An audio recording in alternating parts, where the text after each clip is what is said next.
Jesus told us 2,000 years ago that our mission is to go and make disciples of all nations.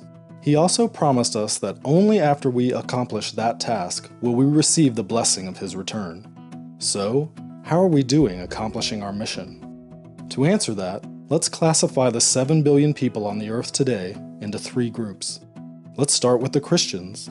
About 33% of the world's population would identify itself as Christian. We call this segment of the population World C.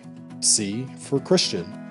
It's important to remember that not all of the people that fall into World C are true believers in Christ. They merely identify themselves as Christian because of nominal belief in Jesus, or because they live in a country where everyone is considered Christian, so they would do the same. Next, there's the 38% of the world that has access to the gospel but has chosen not to follow Jesus. They have Bibles in their language, churches nearby, friends or co-workers who are potentially Christians, or access to other Christian resources in their language. These people have access to the good news, but just haven't acted on it yet. This segment of the population is called World B. That leaves us with 29% of the world, just over 1 out of every 4 people on this planet who not only have never heard of Jesus, they have no chance of hearing the good news of Jesus Christ. They have no access to the gospel, no Bibles, no churches, no believers nearby, no chance to learn about Jesus. We call that 29% World A. Now on to missionaries. Only 1 out of every 1,800 Christians in World C decides to serve as a cross-cultural missionary. So, we can pull 400,000 missionaries out of that World C population. That's our total cross-cultural missionary force worldwide. Did you know that 72% of all our missionaries are going to World C?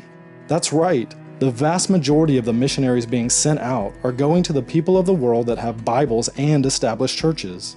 25% of the missionaries are sent to World B, where there is already some access to the church and to the Bible. That leaves only 3% of the total missionary force to handle all of World A, the section of the population without any chance of hearing about Jesus. 29% of the world has no way to hear the gospel, but we're sending only a tiny portion of our Christian workers to them. What about finances? Annually, all those Christians in World C earn a total of $42 trillion. And, together, they give about $700 billion to Christian causes each year.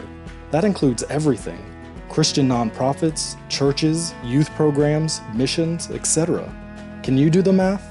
Less than 2% of Christian income is being given to Christ's causes. Out of that $700 billion given to all Christian causes, only $45 billion is given to missions specifically. That's a little over 6%. In fact, there is more money reported embezzled from the church each year than is given to missions. Remember those 400,000 missionaries? We have $45 billion to support them and their cross-cultural work, but how exactly is it allocated? Well, $39 billion goes to World C every year. Yep, 87% of that missions money is being spent in areas of the world that have Bibles and churches available. $5.4 billion, or 12%, goes to World B each year, those that have access to the gospel message but have rejected it. That leaves only $450 million, or 1% of all missions money going to World A, the least reached people of the world.